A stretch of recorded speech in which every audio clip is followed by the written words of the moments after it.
Hey, welcome back to the Disney Plus Everyday Challenge. And today we have the Disneyland 70th anniversary point of view walkthrough, POV walkthrough from Disney parks. This is to celebrate. This is the third, I think, in our series of 16 weekly, every Sunday episodes that look at the shorts that they just released on the 70th anniversary of Disneyland's operation in Anaheim, California. So, yeah, 1955 was a time when Walt walked the park he always dreamed of creating. And it's the only park that Walt has ever been a part of since the beginning.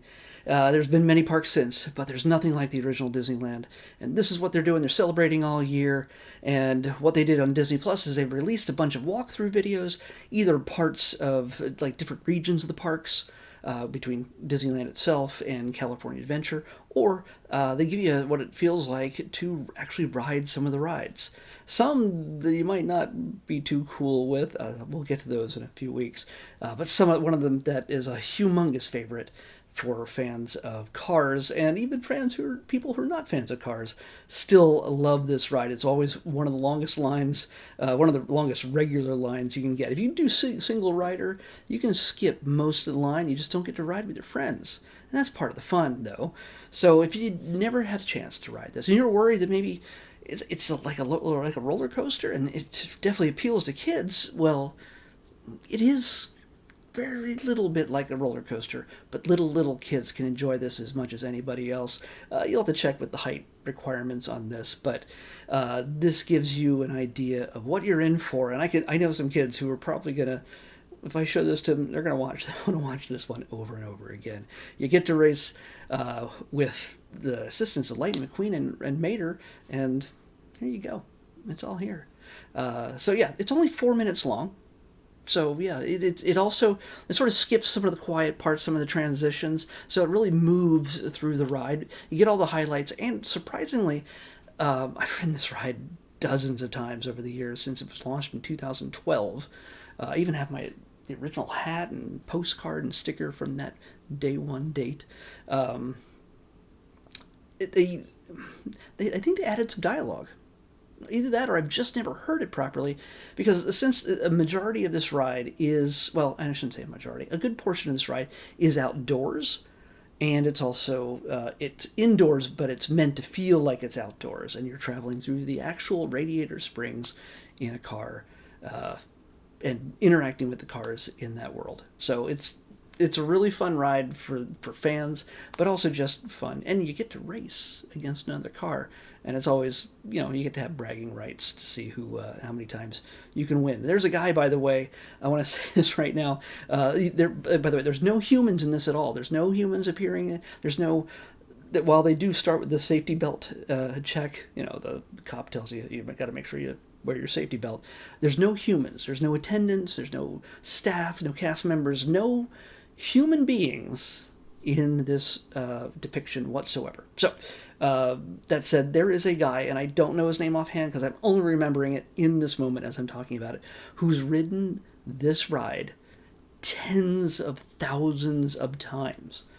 He has come to Disneyland multiple times a week. Sometimes, I don't know if he comes every day, but whenever he does come, he is prepared with signs to hold up to show the number of how many times he's ridden that ride. It's pretty astounding. That's a devoted fan, if I ever heard of one. But he's all the cast members know him. They always recognize him. There's always pictures taken with his crew. His crew, in a sense. So, good luck to him.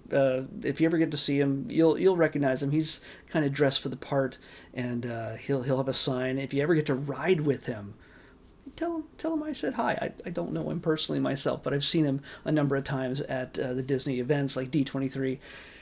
I think I might have seen him in the parks once or twice, but I've never gotten to ride with him. Maybe one of these days I'll be lucky enough to squeeze in there in the same car with him. You never know. I think he does the single rider line as well. Either way, let's pick tomorrow's episode. We got another random one. That's what it usually is. It's usually randomly picked. But every Sunday from now on until we're done through October, number 22, through October, we're going to do another one of these 70th anniversary walkthroughs. So next Sunday, we're going to have another short. I already picked out, but I'm not telling you until then. So number 22. Okay, we have to pick again. Unfortunately, this random number picker took off the unselected, the don't spin the same number, don't choose the same number twice selection for some reason. I don't know why. So 22 is already picked. It was Chasing Mavericks. So I have to pick another number, and hopefully we'll not get a number we've already picked. 10. Will we get 10? Yeah, nope. Nope. Man, what are the odds of that happening twice? It was an Oprah Winfrey special about menopause. They took that off. It's actually, it's not one that was already been chosen, but it's one that is no longer there.